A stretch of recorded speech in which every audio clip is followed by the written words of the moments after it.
दोस्तों, कुरुक्षेत्र की उस काली रात को एक ऐसा रहस्य जन्मा जिसने कर्ण जैसे महावीर के हाथ तक कांपने पर मजबूर कर दिए। सोचिए, जिस योद्धा को मारने के लिए कर्ण ने अपना सबसे बड़ा अस्त्र चला दिया, वही योद्धा मरते समय कर्ण से कुछ ऐसा मांग बैठा जिसे सुनकर दानवीर कर्ण भी मौन हो गया। यह कोई साधारण मृत्यु नहीं थी, बल्कि यह एक ऐसा बलिदान था जिसने अर्जुन की किस्मत बदल दी और महाभारत की पूरी धारा मोड़ दी। तो चलिए दोस्तों, आज हम इस वीडियो के माध्यम से जानते हैं कि आखिर मरते हुए घटोत्कच ने कर्ण से क्या मांगा और क्यों उस एक वाक्य ने कर्ण के हृदय को तोड़ दिया। तो चलिए अब चलते हैं कुरुक्षेत्र की उसी भयावह रात में। दोस्तों, महाभारत के युद्ध में हर पल एक नया रहस्य लिखा गया और उसी रहस्य में एक क्षण ऐसा भी आया जब मरते हुए भीम के पुत्र घटोत्कच ने कर्ण से वो कहा जो सदियों तक इतिहास की सबसे रहस्यमयी सच्चाइयों में गिना गया। वो रात्रि का समय था, आकाश अंधकार से भरा था, धूल और धुएं के गुब्बार युद्ध भूमि में घूम रहे थे, रथों के पहिए निरंतर गूंज रहे थे, सैनिकों की चीखें चारों ओर में फैल चुकी थी। रात का युद्ध होने के कारण भय और अराजकता बढ़ चुकी थी। उसी समय अंधेरी रात को चीरता हुआ एक विशाल डरावना प्रचंड रूप हवा में उतरा और वो था भीमपुत्र घटोत्कच, जिसका शरीर पर्वत सा बड़ा, आंखों में अंगार और हाथों में मायावी शक्तियों की भयंकर चमक थी। उसके आते ही कौरव सेना में हाहाकार मच गया। कोई इधर भाग रहा था तो कोई उधर। लाखों योद्धा जो घटोत्कच को देखकर भय से कांप रहे थे। पांडव शिविर में भी अब उम्मीद जाग चुकी थी, क्योंकि सभी जानते थे कि रात में घटोत्कच की शक्ति 100 गुना बढ़ जाती है। उसके प्रहारों से कौरव सेना कांप उठी।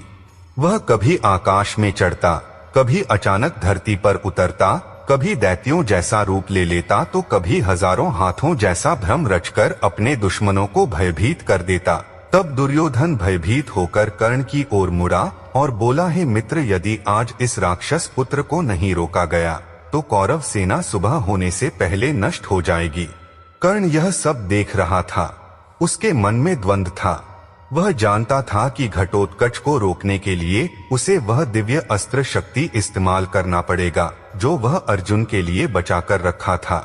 वह प्रतिज्ञा का बोझ उठाए था, लेकिन युद्ध भूमि में अब परिस्थिति भयानक हो चुकी थी। घटोत्कच ने अपनी माया फैलाकर पर्वत जैसे शिलाखंड आकाश से बरसाना शुरू कर दिए। सैकड़ों सैनिक उन पत्थरों के नीचे दब गए और कर्ण के सामान्य अस्त्र उस पर असर नहीं कर रहे थे, क्योंकि घटोत्कच हवा की तरह रूप बदल लेता था। कभी छोटा, कभी विशाल, कभी अदृश्य, कभी अग्नि से चमकता हुआ। कौरव शिविर में भय और निराशा फैल चुकी थी। दुर्योधन चीख कर बोला, कर्ण, अगर आज तुमने इसे नहीं रोका तो पूरा कुरुवंश नष्ट हो जाएगा। कर्ण ने युद्ध भूमि को देखा, फिर घटोत्कच की प्रचंड माया को। अंत में उसने एक गहरी सांस ली और उस दिव्य शक्ति अस्त्र को उठाया जो उसे इंद्र से प्राप्त हुआ था। वो अस्त्र इतना प्रचंड था कि उसका प्रकाश पूरे आकाश को चीर कर निकल रहा था। कर्ण ने मंत्रों उच्चार करना शुरू किए और आसमान की ओर अस्त्र उठाया। उसी क्षण घटोत्कच आकाश में विशालकाय रूप में खड़ा था। उसके पैरों के नीचे पर्वत जैसा बल और उसकी हंसी युद्ध भूमि को हिला देने वाली थी। कर्ण ने जैसे ही शक्ति अस्त्र छोड़ा, वह प्रचंड आग की लपटों जैसा घटोत्कच की ओर बढ़ा। घटोत्कच ने उसे आते देखा और मुस्कुरा दिया, क्योंकि वह जानता था कि यह अस्त्र अब अर्जुन के विरुद्ध नहीं चल पाएगा। शक्ति अस्त्र ने घटोत्कच की छाती को चीर दिया। पूरा आकाश कांप उठा। घटोत्कच का शरीर हिलने लगा। उसकी आंखें अपने अंतिम क्षणों को महसूस कर रही थी और वह धीरे धीरे धरती में गिरने लगा। उसका विशाल शरीर युद्ध भूमि पर ऐसा गिरा कि धरती की कई योजन कांप गई।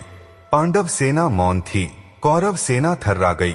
किंतु इस अराजकता के बीच कर्ण अपने रथ से उतरा और उस मरणासन्न में पड़े घटोत्कच के पास पहुंचा, जिसने अभी अभी इतिहास बदल दिया था। कर्ण उसके पास आया तो देखा कि घटोत्कच अभी जीवित था, लेकिन मृत्यु के ठीक द्वार पर खड़ा था। घटोत्कच ने कमजोर आवाज में कहा कि महान कर्ण, मेरे अंतिम समय को सुनो। कर्ण ने उसका सिर संभाला। घटोत्कच बोला, तुमने मुझे नहीं मारा। कर्ण, तुमने तो पांडवों को बचाया है। वह अस्त्र जो अर्जुन के लिए था अब नष्ट हो चुका है। आज मैंने अपने जीवन से अर्जुन का जीवन खरीदा है। कर्ण की आंखों में पीड़ा भर उठी। कर्ण ने कहा, वीर घटोत्कच, तुम अद्भुत योद्धा थे। तुम्हारा बलिदान इस युद्ध की दिशा बदल देगा। घटोत्कच ने मुस्कुराते हुए कहा, कर्ण, मेरी एक अंतिम विनती सुनो। जब इतिहास लिखा जाए तो यह मत लिखना कि घटोत्कच पांडव पक्ष के लिए मरा। यह लिखना कि घटोत्कच धर्म की रक्षा के लिए हंसते हंसते प्राण दे गया। कर्ण के हाथ कांप उठे। उसने कहा, हे वीर योद्धा, तुम्हारी इच्छा जरूर पूरी होगी। और तब घटोत्कच ने अंतिम बार आंखें बंद की और बोला, कर्ण, तुम एक महान दानवीर हो, लेकिन तुम्हारी किस्मत तुम्हें उस ओर खींच लाई जहां अधर्म छाया हुआ है। जिस दिन दुनिया यह सच समझेगी, वह दिन तुम्हें पहचानने का होगा। इतना कहकर घटोत्कच ने अपनी अंतिम सांस ली। उसका शरीर शांत हो गया। कर्ण उसके पास बैठा रहा, मौन, स्तब्ध, टूटा हुआ, क्योंकि उस रात कर्ण ने न सिर्फ एक योद्धा को मारा बल्कि अपनी प्रतिज्ञा का सबसे मूल्यवान अस्त्र को भी खो दिया। पांडव शिविर में जब यह खबर पहुंची, अर्जुन ने कहा, आज मैं जीवित हूं क्योंकि मेरा भांजा मेरे लिए मर गया। तब श्री कृष्ण ने शांत स्वर में कहा, घटोत्कच का बलिदान इस युद्ध का सबसे महत्वपूर्ण मोड़ था। धर्म की रक्षा हमेशा किसी न किसी के बलिदान से होती है। और दोस्तों, उसी रात कुरुक्षेत्र की धरती पर पड़ा घटोत्कच का शरीर इतिहास के हर शब्द में अमर हो गया, क्योंकि उसने मरते हुए भी शक्ति अस्त्र को अर्जुन से दूर कर दिया और महाभारत की पूरी धारा बदल दी। तो दोस्तों, यही था घटोत्कच और कर्ण का अंतिम संवाद, जो सदियों से छिपकर इतिहास की गहराइयों में गूंज रहा है। तो दोस्तों, आज की वीडियो में बस इतना ही। मिलते हैं अगले वीडियो में, तब तक आप अपना ध्यान रखिएगा।